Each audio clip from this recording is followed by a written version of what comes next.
Acculturation. Acculturation is defined as a process by which a person or group of one culture comes into contact with another culture, adopting the values and practices of the other while still retaining their own distinct identity.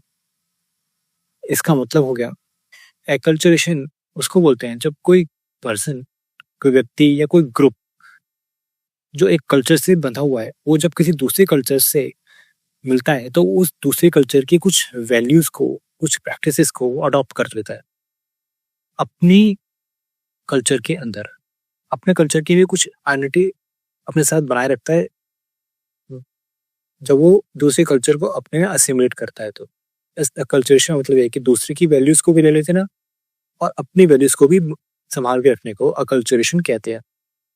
ठीक है, अब है impact of Hinduism, Buddhism, Christianity and Islam on tribal societies, यानी कि जो हमारे different religion है उनका ट्राइबल सोसाइटीज के ऊपर क्या असर पड़ा है वो देखते हैं। More than 95% of tribal population of western India, southern India, middle India और हिंदुआइज्ड, यानी कि जो 95% पॉपुलेशन हमारी वेस्टर्न इंडिया के अंदर, साउथ इंडिया के अंदर और सेंट्रल इंडिया के अंदर वो हिंदू फेथ को फॉलो करती है।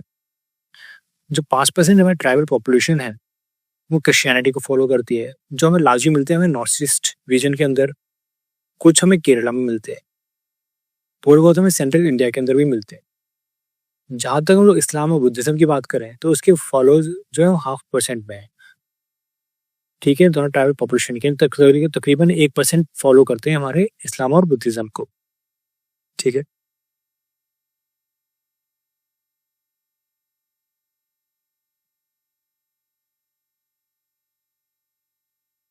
अब है हिंदुइज्म एंड ट्राइब्स।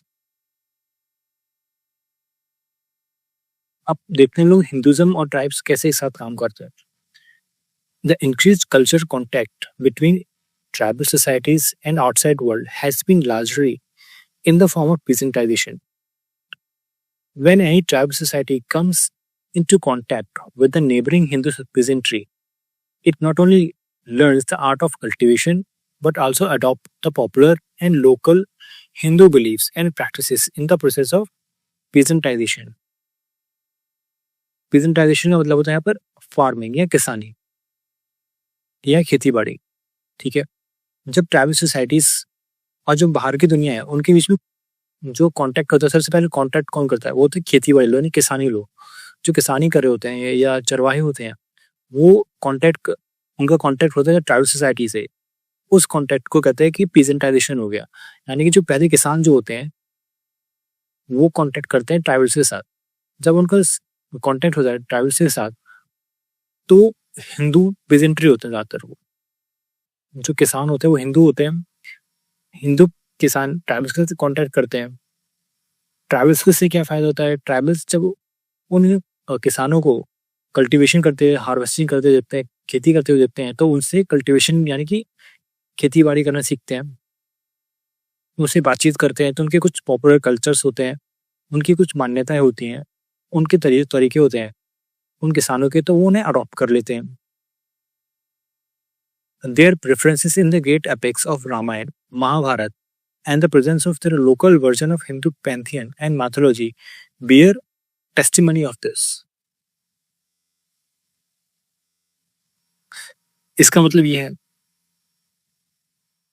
जैसे कि इसमें बताया कि जो ग्रेट एपिक्स हैं हमारे रामायण, महाभारत, वो जब इनके कांटेक्ट में आते हैं ट्राइबल सोसाइटीज के तो उनमें कई तरह की मैथोलॉजीज नहीं जुड़ जाती है।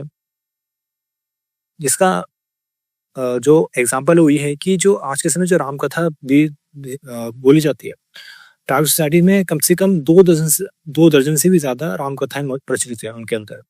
कि अलग अलग तरह के राम के अलग अलग वर्जन है, अलग अलग कथाएं कि कैसे उनकी जर्नी शुरू होती है, उस फॉलो करते हैं और कैसे वो लंका तक पहुंचते हैं। तो उसके अलग अलग चरण जो है, अलग अलग ट्राइब्स हैं, अलग अलग तरीके से डिफाइन किए हैं अपने अपनी सोसाइटीज के अंदर। लेकिन इन सब के बावजूद जो हिंदुआइजेशन फोर्स है वो और ज़्यादा इन्फोर्स होती है और इस तरीके से ट्राइबल और हिंदू सोसाइटी एक दूसरे के साथ कांटेक्ट में आती है।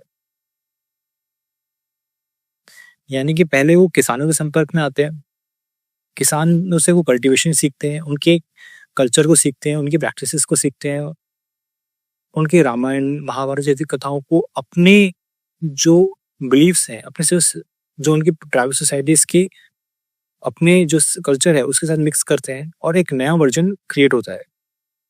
ठीक है, जो एक नया हिंदू फॉर्म यानी कि एक नई हिंदू ट्राइबल सोसाइटीज को जन्म देता है। ठीक है,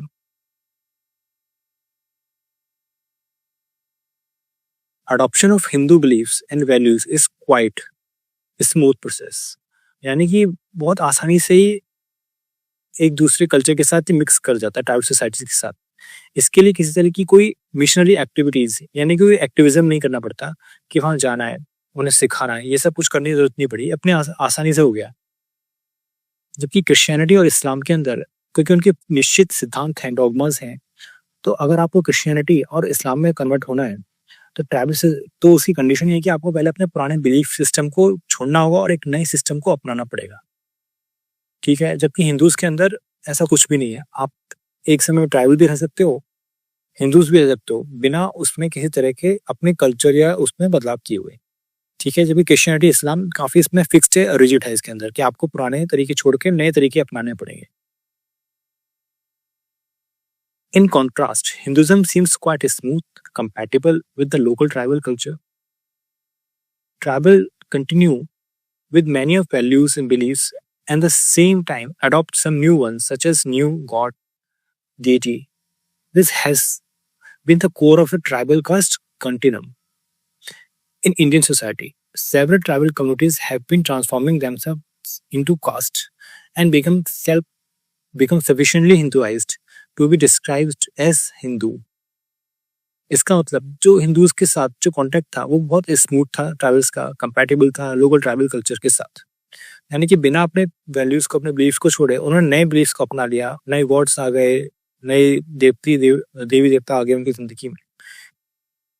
इसी कॉन्टेक्ट को नाम दिया गया ट्राइबल कास्ट कंटिन्यूम, यानी कि ट्राइबल कास्ट कंटिन्यूटी। यानी कि ट्राइबल भी हैं, उनके अंदर इसी वजह से कास्ट भी ऐड हो जाती है और ये कंटिन्यू प्रोसेस बन जाता है। ठीक है, बता दें कि सेवरल कास्ट जो है इस तरह से ट्रांसफॉर्म हुई है और उन अंदर कास्ट का एडॉप्शन हुआ है, वो इसी तरीके से हिंदुआइज्ड हुई है। वहीं पर कुछ है but they still do not maintain social contact with the higher caste. Some of the tribes have been totally assimilated into Hindu society.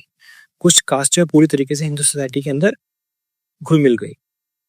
This level where tribes have taken the form of caste, especially scheduled caste, has adopted the element of Hinduism, but has retained several elements of tribal values. Here, religion and magic have assimilated into each other, and the form of Gotra and more totemic than Vedic. Here we have come across not caste but tribe caste. This is a stage where tribes is gradually transformed into caste. यानी कि हम देखते हैं कि जो कुछ cast हैं वो पूरी तरह से खुल मिल जाते हैं हिंदू सोसाइटी के अंदर, जहां पर वो हमने आज के समय एससी कहते हैं, यानी शेड्यूल कास्ट कहते हैं।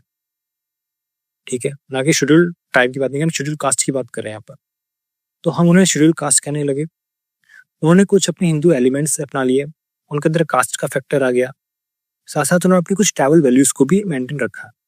उनका धर्म, कुछ मैजिक, जादू टोना, उनकी मान्यताएं वो भी एक दूसरे के साथ अटैच हो गई हिंदू सोसाइटीज में। उनके अंदर भी गोत्र का कॉन्सेप्ट आ गया। इसी के साथ एक प्रोटेस्मेटिक रिलीजन आ गया। प्रोटेस्मेटिक मतलब कि उन्हें वैदिक रिचुअल्स तो ठीक से खैर आते नहीं है, तो अब ज्यादातर जो रिलीजन है वो एक टोटम बनाते हैं, एक जगह मिलते हैं, घूमते फिरते हैं साल में या महीनों में, और एक फेस्टिवल की तरह उस रिलीजन को फील करते हैं, बस इससे ज्यादा कुछ भी नहीं है। ठीक है, इसी को हम लोग ट्राइब कास्ट कॉन्टिन्यूम करते हैं कि हाँ ट्राइब्स भी बन गई हैं और अब कुछ कास्ट भी बन गई है उसके अंदर। इसी को ग्रेजुअली ट्रांसफॉर्म करते हैं ट्राइब कास्ट कंटिन्यूम। इसी के साथ ही सुजीत सिन्हा स्कॉलर है, वो पुट फॉरवर्ड करते हैं कॉन्सेप्ट को ट्राइबल राजपूत कॉन्टिन्यूम। उन्होंने बताया कि किस तरीके से भूमिज, मुंडा और ओकोन के अंदर जो डिफ्यूजन हो रहा है राजपूत बनने का, यानी कि ये लोग अपने आप को राजपूत कहना पसंद करते हैं, बजाय इसके लिए वो अपने आप को कोई जो 4 वर्ण होते हैं उनमें से ब्राह्मण या बनिया या शेड्यूल ट्राइब कहने की या शेड्यूल कास्ट कहने की जगह वो अपने आप को राजपूत कहना ज़्यादा पसंद कहलाते हैं गॉन्ड के अंदर। तो इससे अंदर उनके अंदर एक आइडेंटिटी क्रिएट होती है कि हाँ, हम एक वॉरियर क्लास हैं। वॉरियर क्लास होने की वजह से हमारे अंदर एक सेल्फ रिस्पेक्ट है, एक सेल्फ इमेज बनती है क्योंकि हम लड़ाके हैं। एक आइडेंटिटी क्रिएट होती है इससे, एक पहचान मिलती है। और सुजीत सिन्हा ने बताया ट्राइबल्स कॉन्सेप्ट। इसी के साथ ही जो स्टडीज हुई है थारूस के ऊपर, एस के श्रीवास्तव ने की है, खासा के ऊपर मजूमदार ने की है। उन्होंने बताया कि कैसे जो क्षत्रिय है जो कॉन्सेप्ट है वो एक्सेप्ट कर लिया गया ट्राइबल सोसाइटीज के अंदर क्योंकि उन्हें कहीं ज्यादा भाता है। वो ब्राह्मण क्यों नहीं बनना पसंद किया? क्योंकि वो उनसे मैच नहीं करता, उनके दिमाग से, उनकी साइकी से। जहाँ वो फाइटर्स हैं, ट्राइबल्स फाइटर होते हैं, उन्हें लड़ना पसंद है, घूमना फिरना पसंद है, ना कि एक जगह बैठ के सिखाना, पढ़ाना, लिखाना। ये उनकी साइकी के अंदर नहीं है। जितने ज्यादा नंबर होंगे, जितने ज्यादा हाथ होंगे, जितना ज्यादा एक फाइटिंग स्पिरिट होती है वो क्षत्रिय के साथ मैच करती है, ना कि एक ब्राह्मण के साथ या फिर एक बनिया के साथ या एक दलित के साथ। तो इसलिए ज्यादातर जो ट्राइब्स हैं उन्होंने आपको क्षत्रिय कहना ज्यादा पसंद कराया। जैसे एक टर्म दिया गया क्षत्रियाइजेशन, तो ये काफी मोस्ट पॉपुलर हुआ है संस्कृताइजेशन में। ये भी एक फॉर्म ऑफ संस्कृताइजेशन है जहाँ पर ट्राइब्स ने आपको क्षत्रियाइजेशन कर लिया। Sachidanand gives the account of Hinduization among Oraon. जो ओरायन होते हैं, ओरायन ने भी अपने आप को हिंदुआइज कर लिया। उन्होंने बताया जैसे कि फॉर एग्जाम्पल ताना भगत मूवमेंट हुआ है ट्रांसफॉर्मिंग ओरायन सोसाइटी। ताना भगत मूवमेंट ने किस तरीके से सोसाइटी को बदल दिया, सच्चिदानंद ने बताया।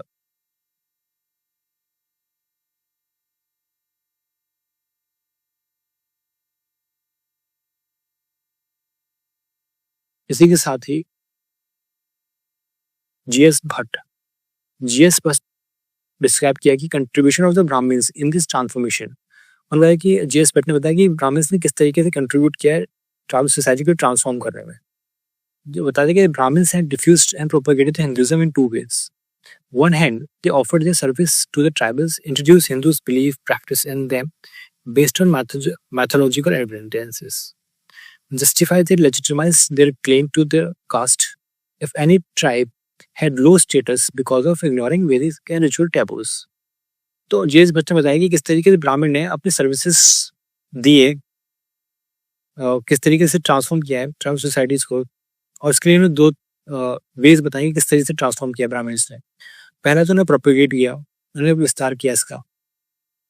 उन्होंने ट्राइबल्स को अपनी सर्विसेज दी, उनके रिचुअल्स परफॉर्मेंस किए, प्रैक्टिसेस में हिस्सा लिया। उन्होंने बाकायदा बताया कि हमारी जो पुराण है, उपनिषद है, महाभारत है, रामायण है, वो किस तरीके से जस्टिफिकेशन दिया, नहीं तरीके एविडेंस दिया, जैसे कोर्ट के अंदर एविडेंस देते हैं, उस तरह से उन्होंने ट्राइबल्स के समझाया कि कास्ट कितनी जरूरी है हमारे लिए। उन्हें इन सबका पुराण के जरिए, महाभारत के जरिए, उपनिषद के जरिए समझाया हिंदूज ने कि एक हायरार्की होनी चाहिए सोसाइटी के अंदर। और उस हायरार्की को उन्होंने बताया कि और इस हायरार्की को हम लोग कास्ट कहते हैं, यानी कि जाति कहते हैं। तो ये सर्विस थी जिस तरीके से ब्राह्मण्स ने बताया ट्राइब्स को। पहली बार उन्होंने बताया कि हमें कास्ट में तब्दील होना चाहिए। और बताते ब्राह्मण्स ने ये भी बताया कि अगर कोई ट्राइबल अगर उसका लो स्टेटस है सोसाइटी के अंदर, तो उसकी जो सबसे बड़ी वजह है कि वो रिचुअल्स नहीं करते। वैदिक जो संस्कार है, वैदिक संस्कार है, वैदिक रिचुअल्स हैं, उसके अकॉर्डिंग वो प्रैक्टिस नहीं करते। इसी वजह से सोसाइटी में उन्हें नीचे दर्जे पर रखा गया। अगर वो इसे फॉलो करने लगेंगे रिचुअल्स के मुताबिक, तो उनका स्टेटस भी बाकी जो ट्राइब्स हैं उनके बराबर आ जाएगा या ऊपर उठ जाएगा। On the other hand, they rekindled the hope among tribal communities that they would regain their past glory and social status by readopting वैदिक रिचुअल्स को। यानी कि अगर वो अपने आत्मसम्मान को, अपने पुराने शौर्य को अगर हासिल करना चाहते हैं, समाज के अंदर, सोसाइटी के अंदर एक स्टेटस पाना चाहते हैं, तो फिर से सबसे आसान तरीका है कि वो अपने वैदिक रिचुअल्स को परफॉर्म करना शुरू कर दें।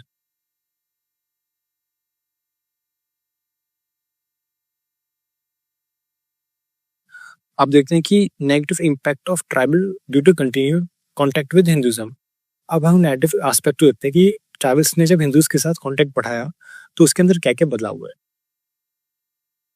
The replacement of simple tribes rituals by complex Hindu rituals requiring money and service of the priest. Tribals के अंदर जो है शायद वो बार्टर सिस्टम पे काम करते थे, हंटर गैदरर्स से, या सिंपल एग्रीकल्चर बस करते थे वो।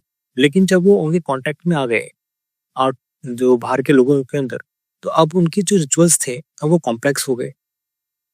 अब उस कॉम्प्लेक्स रिचुअल्स को परफॉर्म करने के लिए कोई एक्सपर्ट चाहिए, तो अब उन्हें प्रीस्ट की जरूरत पड़ी। वो प्रीस्ट मुफ्त में तो करेगा नहीं, उसके लिए उसे पैसा चाहिए। ठीक है, चाइल्ड मैरिजेस होने लगी, अब देखने लगी ट्राइबल सोसाइटीज के अंदर, जो पहले नहीं नजर आता था। यूथ डॉर्मेटरीज जो होती थी अब वो बेकार होने लगी, यानी कि पहले जो कुछ जवान हो रहे होते थे, जो युवा हो रहे होते थे, तो उन्हें एक साथ रखा जाता था, यानी एक तरीके का हॉस्टल टाइप होता था जहाँ वो सीखते थे, लर्न करते थे। अब वो चीजें डिक्लाइन होने लगा। अब ये सेग्रीगेट हो गया, बॉयज अलग होंगे, वुमेन्स अलग होंगी, इस तरह का सेग्रीगेशन आ गया। Tribals losing faith in their religio magical belief in their practices, यानी कि पहले जो उनके रिलीजन था, नेचर वर्शिपर करते थे वो, अब उनके अंदर बदलाव आने लगे। अब वो उसमें दिलचस्पी नहीं खत्म हो गई। अब practice of bride wealth has been replaced by the dowry system, यानी कि अब उनके अंदर डाउरी सिस्टम आ गया, यानी कि अब वो भी दहेज प्रथा फॉलो करने लगे हैं। पहले सिर्फ ब्राइड वेल्थ होती, यानी कि स्त्री धन हुआ करता था, अब वो स्त्री धन नाम, यानी कि दुल्हन के लिए धन हुआ करता था, यानी कि दुल्हन को धन धन मिलेगा शादी के वक्त, लेकिन अब वो दहेज में तब्दील हो गया, यानी कि दुल्हन को नहीं, अब उसके ससुराल वालों को पैसा चाहिए। Arrival of dikus, exploration of tribals occurred. Dikus मतलब आउटसाइडर्स, आउटसाइडर्स आने लगे।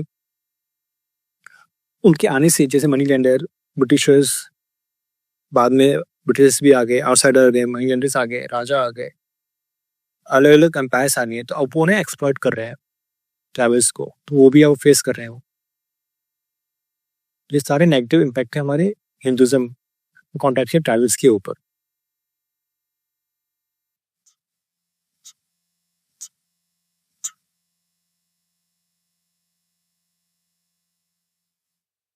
जब कभी भी tribals have adopted Hinduism freely, it has given a rise to a new socio-culture system based on Hindus as well as tribal values.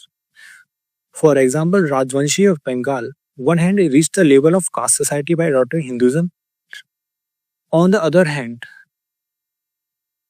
they have retained their traditional social organizations. All the Rajvanshis claim to belong to the same Gotra, but practice Gotra endogamy, which is not sanctioned in Hinduism. इसका मतलब है कि जो tribals हैं उन्होंने adopt तो कर लिया हिंदुज्म को फ्रीली, लेकिन उन्होंने अपने कुछ सोशियो कल्चर सिस्टम डेवलप भी हो गए, साथ साथ अपने कुछ सिस्टम को उन्होंने बनाए भी रखा है, यानी कुछ नया भी, पुराने को भी ऐड किया, कुछ नया भी लिया, तो उससे एक नया सोशियो कल्चर सिस्टम डेवलप हो गया। यहाँ पर एग्जाम्पल दिया गया राजवंशी ऑफ बंगाल्स का, जहाँ वो हिंदू कल्चर को अडॉप्ट कर लिया, कास्ट सिस्टम आ गया उनके अंदर, अपने कुछ ट्रेडिशनल सिस्टम को अपने साथ रखा है, ठीक है, कुछ नया ले लिया, एक नया सोशल ऑर्गेनाइजेशन क्रिएट हो गया, जहाँ पर राजवंशी अपने आप को क्लेम करते हैं कि वो एक ही सेम गोत्र को बिलोंग करते हैं, जिसे कश्यप कहते हैं, लेकिन उसके बावजूद वो एंडोगैमी परफॉर्म करते हैं, जो हिंदुज्म के अंदर सैंक्शन ही नहीं है। गोत्र यानी कि आप एक, एंडोगैमी का मतलब हो गया कि आप एक गोत्र में पैदा होते हैं, ठीक है, लेकिन आप जब मैरिज करते हैं तो आप सेम गोत्र के नहीं हो सकते, आपको दूसरे किसी गोत्र के अंदर शादी करनी होती है। इसी को एक्सोगैमी कहते हैं, कि इंडोगैमी और एक्सोगैमी, यानी कि आपको अपने गोत्र के बाहर शादी करनी होती है, क्योंकि सेम गोत्र वो भाई बहन माना जाता है हिंदुज्म के अंदर। लेकिन यहाँ पर राजवंशी अपने एक सेम गोत्र तो मानते हैं, लेकिन वो अपने ही गोत्र में शादी कर लेते हैं, जो हिंदुज्म में परमिट ही नहीं है, ठीक है।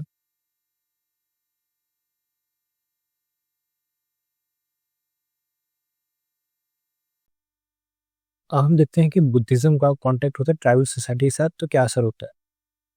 As far as the Buddhism is concerned, only some tribes came under the influence.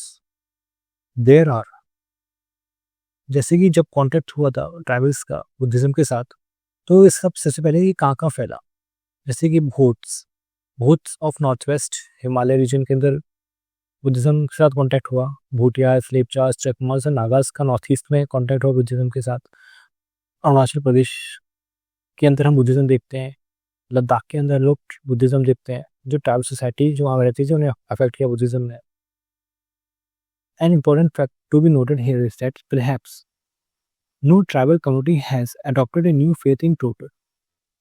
In every such tribe, the converted and non-converted members live together.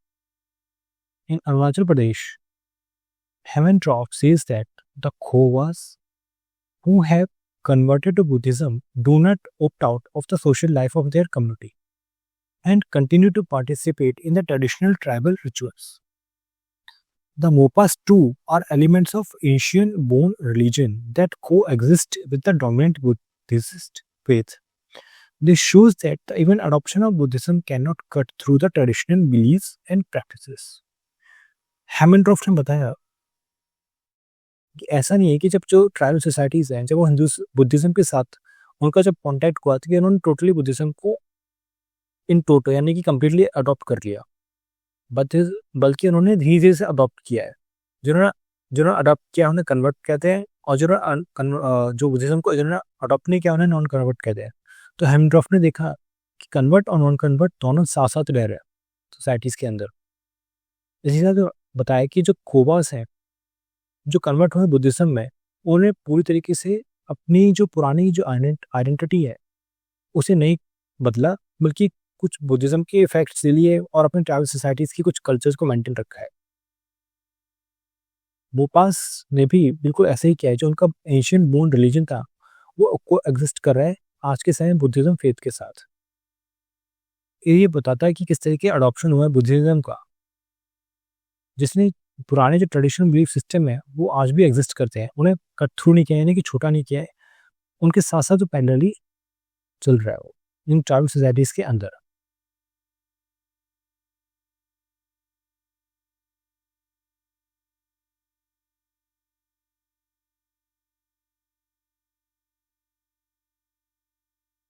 अब हम देखते हैं इस्लाम। जहाँ तक हम इस्लाम की बात करते हैं, तो जो इस्लाम है could not penetrate in the tribal region mainly because of its highly dogmatic nature और lack of patronage from Muslim rulers. ये ट्राइबल्स के अंदर ज़्यादा पॉपुलर क्यों नहीं हुआ? सबसे पहले तो ये बहुत रिजिड है। इसके अंदर सिद्धांत है, सबसे पहले सिद्धांत यही है कि आपको अगर इस्लाम के अंदर आना है तो आपको अपने पुराने तौर तरीकों को बदलना पड़ेगा। ये इसका सबसे बड़ा कंडीशन है। अपनी पुरानी आइडेंटिटी को छोड़कर आपको एक नई आइडेंटिटी बनानी पड़ेगी। दूसरा, जो मुस्लिम रूलर थे वो ट्राइबल सोसाइटीज़ के अंदर इस्लाम को फैलाने में उन्हें कोई दिलचस्पी नहीं थी, वो सिर्फ अपने में लगे हुए थे। और ट्राइबल्स के अंदर रिलीजन को बढ़ाने में यानी कि इस्लाम को फैलाने में उनका कोई रोल नहीं है, यानी कोई दिलचस्पी नहीं दी है। जब टोटली जो ट्राइबल सोसाइटीज़ के अंदर जो कॉन्टैक्ट हुआ है इस्लाम के साथ, वो ज़्यादातर सूफी सेंट्स ने किया है या उनके प्रचारकों ने किया है, जिसके ज़रिए इस्लाम ट्राइबल सोसाइटी में कुछ हद तक फैला है। लेकिन इसका ही बहुत ही मार्जिनल इम्पैक्ट हुआ है ट्राइबल सोसाइटीज़ के ऊपर। और जो ट्राइबल रीजन्स है, जैसे कि जो असर हुआ है इस्लाम का, वो किन किन ट्राइब्स के ऊपर हुआ है उन्हें बताया गया है कि जैसे सादिस ऑफ गुजरात, गुज्जर जो है हिमालय रीजन में रहते हैं, नॉर्थ वेस्ट रीजन में। कुछ भील्स हो गए, धनकासी हो गए, कोटीस हो गए राजस्थान में, गद्दी, बकरीवाल ऑफ जम्मू कश्मीर के अंदर इस्लाम का असर हुआ है। इन्होंने इस्लाम को अडॉप्ट कर लिया। लक्षद्वीप में भी जो है पूरी तरह से कन्वर्जन मिलता है इस्लाम के प्रति, यानी लक्षद्वीप में भी 100% कन्वर्जन है, इस्लाम को मानते हैं फेथ को वहाँ पर। हम सब जानते हैं जो इस्लाम है वो सऊदी अरब में पैदा हुआ, वहाँ से ही जो सऊदी अरब से इस्लाम भारत के अंदर आया। ठीक है, यानी कि सदर्न अरेबिया से होते हुए भारत पहुँचा। ज़्यादातर ये जो ट्रेडर्स थे वो लेकर आए थे इस्लाम को अपने साथ। मालाबार कोस्ट में ये सबसे पहले उतरे थे। धीरे धीरे करके जो इस्लाम है नॉर्थ से, साउथ से, वेस्ट पश्चिमी भारत से ये आगे बढ़ने लगा भारत के अंदर। ये अपने साथ नए विचारों को लेकर आया, नई सिस्टम को लेकर, नए रिचुअल्स को लेकर आया। जैसे puberty rights of the girl, यानी कि जब एक महिला प्यूबर्टी राइट्स होते हैं, जब प्यूबर्टी में पहुंचती है तो उसके क्या राइट्स होते हैं। ये राइट बिल्कुल वैसे ही थे जो नायर अपनी सोसाइटीज़ के अंदर दिया करते थे। लेकिन बिकॉज़ ऑफ इस्लाम के अंदर कुछ टैबूज़ हैं, यानी कुछ रोक-टोक है इस तरह के राइट्स के ऊपर कि जब जैसे कि हम जब जानते हैं 16 संस्कार होते हैं हिंदुओं के अंदर, उनमें से एक संस्कार भी होता है जब युवावस्था में लड़का-लड़की पहुँच रहे होते हैं, तो उनके लिए कुछ संस्कार किए जाते हैं, कुछ रिचुअल्स परफ़ॉर्म किया जाता है। लेकिन अब ये रिचुअल्स इस्लाम के में अलाउ नहीं थे, तो ये अब छोड़ने पड़े, जब ये ट्राइबल सोसाइटीज़ के अंदर कॉन्टैक्ट में आए तो। क्योंकि इस्लाम में ये सब मना किया जाता है कि आप इस तरीके की चीज़ों को सेलिब्रेट मत कीजिए, इस तरह के संस्कारों को, इसे हराम कहा जाता है, इस तरह की चीज़ों को इस्लाम के अंदर।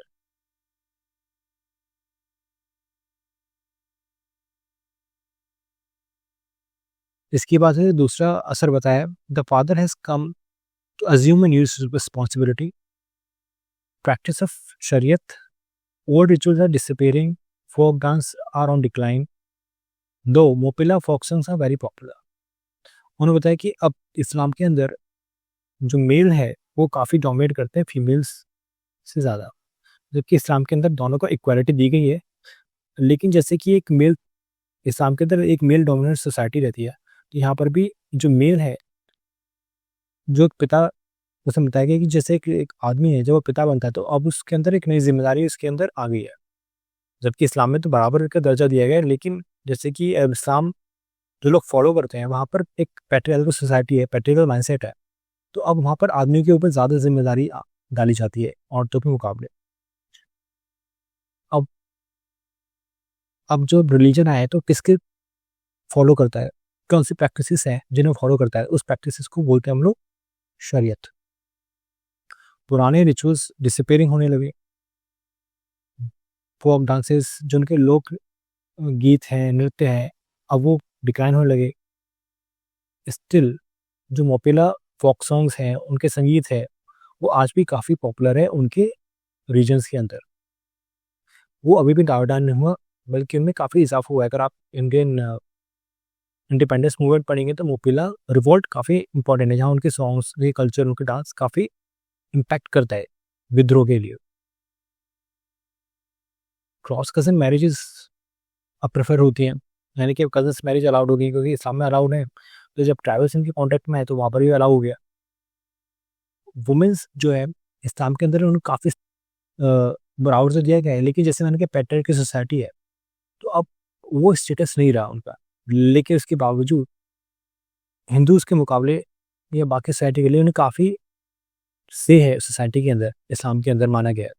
यानी कि बिना उनकी मर्ज़ी से उनकी शादी नहीं हो सकती, महल जैसा सिस्टम है उनके अंदर, तो काफ़ी एक तरीके से देखेंगे तो सोसाइटी में उनका एलिवेशन हुआ है इस्लाम के आने की वजह से। योगेंद्र सिंह ने बताया कि largely rights when he says that Islamisation can not increase the tendency among the convert towards the new identity formation based on their increased orthodox Islamic principles in cultural life. It also resulted in the conscious rejection of many syncretic elements that had thus far persisted in cultural as a remnant of Hindu या tribal past. यहाँ पर योगेंद्र सिंह कहने की कोशिश कर रहे हैं कि जो इस्लामाइजेशन हुआ है इन ट्राइबल सोसाइटीज़ का, वो ऐसा नहीं कि जो कन्वर्ट्स हैं उन्हें बिल्कुल ही इस्लाम की तरफ वो झुक गए हैं या पूरी तरह से उन्हें अपना लिया है।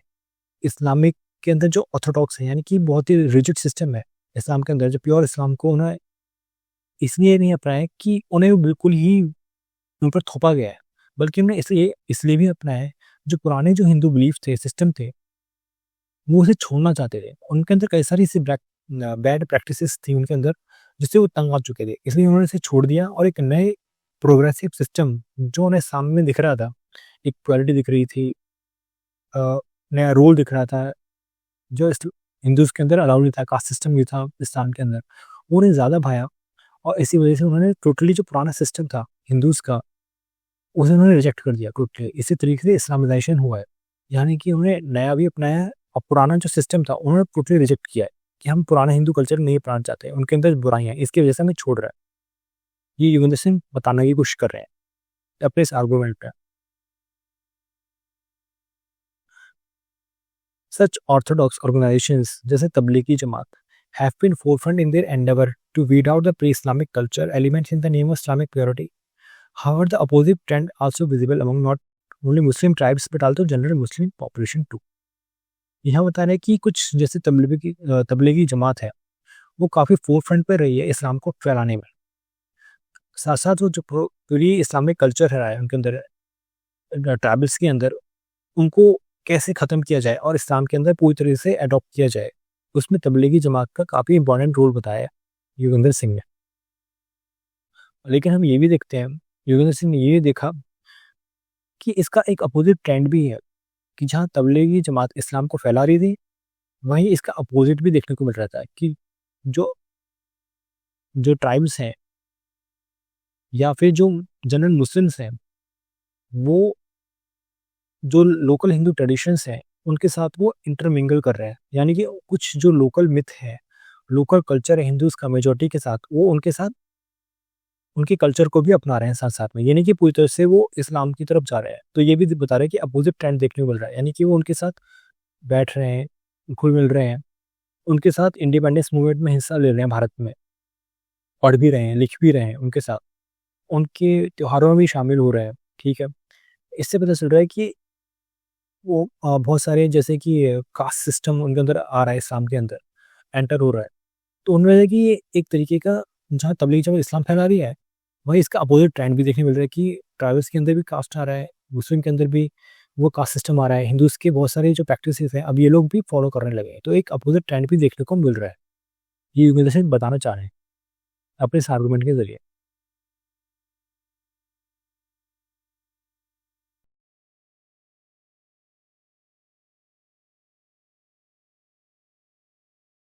अब हम बात करते हैं क्रिश्चियनिटी की। जो क्रिश्चियनिटी है वो स्प्रेड होती है भारत के अंदर, trade back to establishment of British rule. ज़्यादातर भारत में क्रिश्चियनिटी पहले आ तो चुकी थी, लेकिन जो पूरी तरीके से भारत में जो क्रिश्चियनिटी की विस्तार हुआ वो ब्रिटिश रूल के दौरान ही हुआ। कई तरह के establishment mission organisation, churches in tribal areas जहाँ पर मिशंस भेजे गए, चर्चेस बनाए गए ट्राइबल एरिया के अंदर, जैसे कि north eastern part of central eastern India. जो मिशंस थे, मिशनरीज थे, वो है उन्होंने एक तरफ से प्रोपेगेट किया क्रिश्चियनिटी को, दूसरी तरफ उन्होंने एक्सटेंसिव नेटवर्क बनाया, सोशल सर्विसेज भी दी जहाँ वो क्रिश्चियनिटी को प्रसार भी कर रहे थे, दूसरी तरफ वो सोशल सर्विसेज भी प्रोवाइड कर रहे, जैसे एजुकेशन में हेल्थ केयर प्रोवाइड कर रहे थे, वो वेलफेयर सर्विसेज भी दे रहे थे ट्राइबल एरियाज के अंदर, ठीक है। अब introduction Christianity no doubt gives the tribal people a sense of confidence to tackle the new world and sense of self respect, but at the same time it added to complexities of their social and cultural life. जहाँ पर Christianity जब उनकी ज़िंदगी में आई, क्योंकि बाहर से आया था, तो उन्होंने एक तरीके से एक कॉन्फिडेंस दिया ताकि वो नए वर्ल्ड को, जो लोग बाहर से आ रहे हैं उनके साथ डील कर सकें। उनके अंदर सेल्फ रिस्पेक्ट बढ़ाई क्रिश्चियनिटीज़ ने उनके अंदर आकर। इसी के साथ ही जब क्रिश्चियनिटी उनका एंड हुई तो ऑफ कोर्स अपने साथ कुछ वो नए सिद्धांत लेकर आई, नई टेक्नोलॉजी भी लेकर आई, जिससे उनकी ज़िंदगी के अंदर एक नई तरह की सोशल और कल्चरल कॉम्प्लेक्सिटीज़ पैदा हो गई। जैसे for example the Khasis of the Meghalaya है divided into Christian Khasis and non Christian Khasis. जो खासीस है मेघालय के अंदर वो दो हिस्सों में बट गए। किसी ने जो खासीस थे, एक क्रिश्चियन खासीस अपना लिया उन्होंने क्रिश्चियनिटी को, और कुछ ने क्रिश्चियनिटी को नहीं अपनाया। जिन्होंने क्रिश्चियनिटी को अपना लिया उन्हें कंटेम्पचुअसली देखा जाने लगा, नीची नज़रों से देखा जाने लगा। किसके द्वारा? जिन्होंने क्रिश्चियनिटी को नहीं अपनाया जा रहा, क्योंकि उन्होंने कन्वर्ट्स कहने लगे, उन्होंने क्रिश्चियंस उन्हें जो क्रिश्चियन खासीस को नीची निगाहों से देखने लगे कि ये तो कन्वर्ट्स हैं, ये हमारी सोसाइटी में इनका दर्जा नीचे है, ये जो दूसरे खासीस थे वो कहने लगे।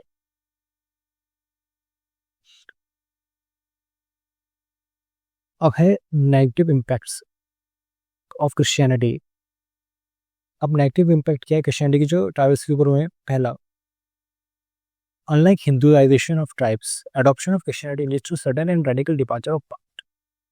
जैसे कि एक अब्राहमिक रिलीजन है, अब्राहमिक रिलीजन और इंडिक रिलीजन के अंदर एक फ़र्क है, वो है इंडिक रिलीजन आपको अपना धर्म बदलने के लिए मजबूर नहीं करती कि आप अपने धर्म, यानी कि एक तरीके का कन्वर्ट का कॉन्सेप्ट नहीं है इंडिक रिलीजन्स के अंदर। जबकि जो अब्राहमिक रिलीजन्स है वहाँ पर कन्वर्जन का कॉन्सेप्ट है कि आपको पहले कन्वर्ट होना पड़ेगा, अपने पुराने कल्चर को छोड़ना पड़ेगा और नए कल्चर को अपनाना पड़ेगा। तो इस तरीके से ये एक नेगेटिव इम्पैक्ट हुआ क्रिश्चियनिटी के ट्रैवल्स के ऊपर। Traditional belief and practice were discarded, यानी पुराने जो तौर तरीके थे उन्हें छोड़ना पड़ा। इसी के साथ ही जो राइट टू प्राइवेट प्रॉपर्टी का एक नया कॉन्सेप्ट आ गया उनकी ज़िंदगी के अंदर। प्राइवेट प्रॉपर्टी मतलब पहले तो कम्युनिटी की प्रॉपर्टी होती थी, ट्राइबल्स की प्रॉपर्टी होती थी, जहाँ ट्राइबल्स ओन करते थे पूरी ज़मीन, जंगल, जल और ज़मीन को।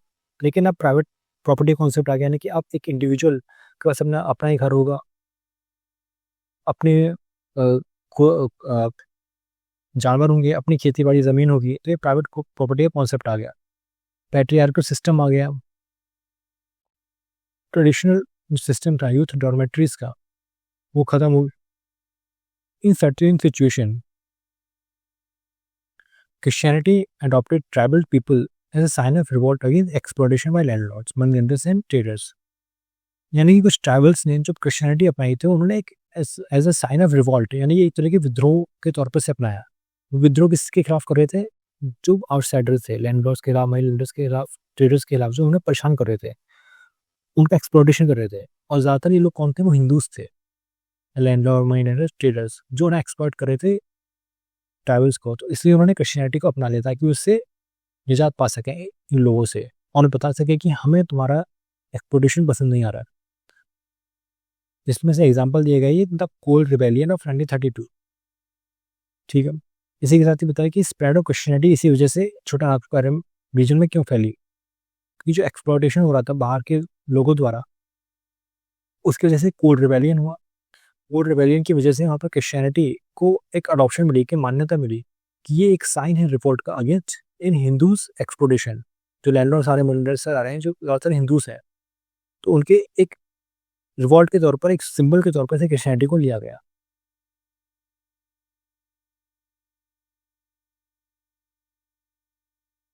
In the north east region, यानी कि पूर्वी भारत में, spread of Christianity has brought about most radical transformation. सबसे ज़्यादा जो बदलाव हम क्रिश्चियनिटी को देखने को मिलता है वो हमारे नॉर्थ ईस्ट राज्यों में देखने को मिलता है, जिसमें फॉर एग्जांपल मिजोरम में क्या क्या बदलाव हुए वो हम देखते हैं। जैसे कि यहाँ मिजोरम के अंदर फॉर्मल एजुकेशन और मॉडर्न एजुकेशन का इंट्रोडक्शन हुआ। इंग्लिश लैंग्वेज ट्राइबल्स लैंग्वेज के साथ ऐड हो गई, यानी कि वहाँ के लोग अब इंग्लिश भी सीख पा रहे हैं और अपने ट्राइबल लैंग्वेज को भी समझ पा रहे हैं। जो स्पिरिट्स थे जादू टोनी में जो यकीन रखते थे, सेक्रीफाइस करते थे रिचुअल्स का, वो अब नए धर्म में बदल गया। यानी कि पुराने तौर तरीके छूट गए और नए तौर तरीके इसमें आ गए जो क्रिश्चियनिटी के हिसाब से थे। मोनोगैमी आ गई। यहाँ जहाँ पहले एक से ज़्यादा शादियाँ होती थी, एक ही व्यक्ति की या एक ही औरत की, अब वहाँ पर एक शादी का कॉन्सेप्ट आ गया। एक हस्बैंड वाइफ होंगे, एक कपल होगा बस। इसी के साथ ही ये एक फैशनेबल ट्रेंड बन गया है क्रिश्चियन बनना, और एजुकेटेड होंगे, वेस्टर्नाइज होंगे अमंग सेवरल नागा ट्राइब्स के अंदर। यानी कि नागास के अंदर देखा गया वो क्रिश्चियन क्यों बनना चाह रहे हैं, क्योंकि वहाँ पर एक ट्रेंड है। अगर ट्रेंड बनेंगे तो ज़्यादा वेस्टर्नाइज दिखेंगे, ज़्यादा एजुकेटेड नज़र आएंगे वो। ठीक है, जैसे एग्जाम्पल दिया है नागास के अंदर, जैसे कोनेक नागास और ओ नागास, इन्होंने बढ़ चढ़कर क्रिश्चियनिटी को अपनाया है ताकि वो एजुकेशन भी हासिल रखें, अपने आप को मॉडर्न वेस्टर्नाइज दिखा सके। इसी के साथ ही जो church association advocate abstinence of from drinking country rice beer or any other alcoholic drink. They also advocate monogamy and discourage divorce. जो चर्चेस थे उन्होंने एडवोकेट किया, सपोर्ट किया कि आपको जो अल्कोहल है उससे दूर रहना चाहिए, नशे के से दूर रहो, एक शादी करो और डाइवर्स को डिस्करेज करो। ये जो चर्चेस थे उन्होंने काफ़ी पॉजिटिव रोल निभाया इस तरीके से नॉर्थ ईस्ट के अंदर, जहाँ उन्हें शराब को, नशे की चीज़ों को से कहा कि आम लोग दूर रहो, जाओ, एक शादी करो और तलाक मत लो। ठीक है,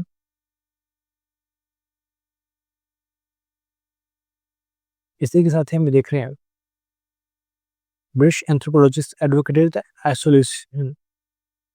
missionaries were interested in welfare, where Elwin has advocated tribalism and tribal revivalism. इसका मतलब है कि जो एंथ्रोपोलॉजिस्ट थे, ब्रिटिशर्स कहते थे कि ट्राइबल्स को हमें अकेला छोड़ देना चाहिए। उन्हें था कि हमें जो बाहर के आउटसाइडर्स हैं उनसे दूर रखना चाहिए, इनके अलग आइडेंटिटी क्रिएट बनी रहनी चाहिए। यानी एक तरीके कह सकते हैं, एक तरीके का सेंचुरीज होनी चाहिए, नेशनल पार्क होते हैं जहाँ पर एनिमल्स को छोड़ दिया जाता है। वैसे ट्राइबल्स भी एक इस तरह से अकेला छोड़ देना चाहिए उनकी नेशनल पार्क की तरह।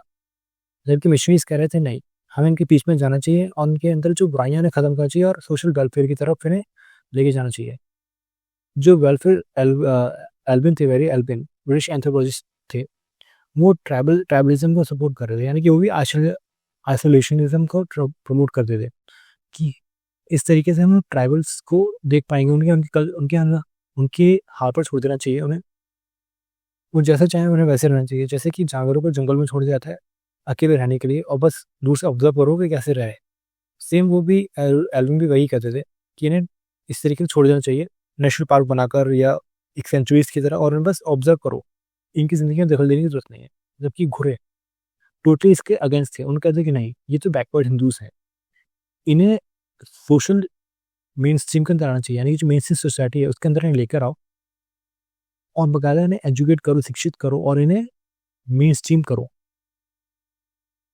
मजूमदार कहते थे कि हाँ, जो ट्राइबल कल्चर है उसे प्रोटेक्ट करना चाहिए और इन्हें भी लार्जर इंडियन जो स्टेट है, कल्चर है, उसके अंदर से अडॉप्ट करना चाहिए। यानी कि उनका भी मजूमदार का मानना था कि इनकी कल्चर को प्रोटेक्ट भी करो, साथ साथ इन्हें एजुकेट करो, ताकि ये भी अपने जो भारत का जो कल्चर है, एक लार्जर कल्चर है, उसके अंदर ही अपने आप को ठीक से अडॉप्ट कर पाए।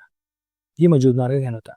यानी कि जब ब्रिटिश एक तरफ बात कर रहे थे आइसोलिज्म की, मिशनरीज, क्रिश्चियन मिशनरीज वेलफेयरिज्म की बात कर रहे थे, घुरे और मजूमदार जैसे जो स्कॉलर थे वो इन्हें मेन स्ट्रीम में लाना चाहते थे।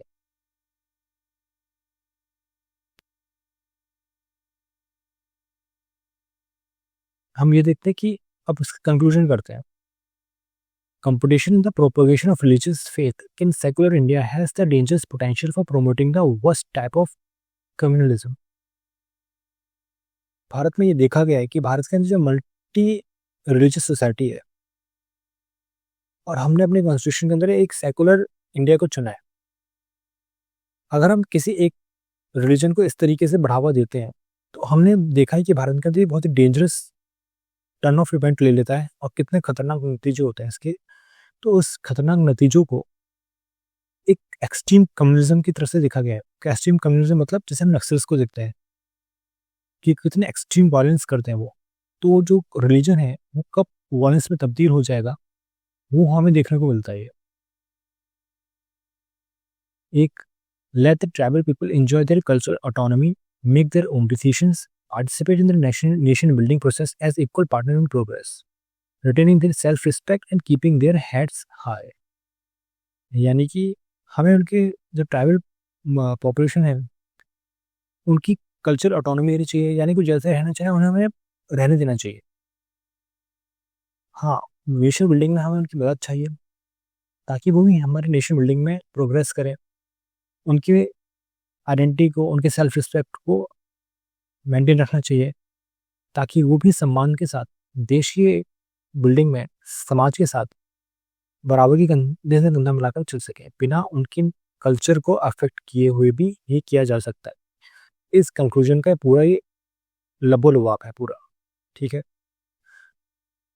तो आई होप आपको ये ट्राइबल्स की सीरीज पसंद आई होगी। ये इसकी आखिरी पार्ट था, ठीक है। Thank you and have a nice day.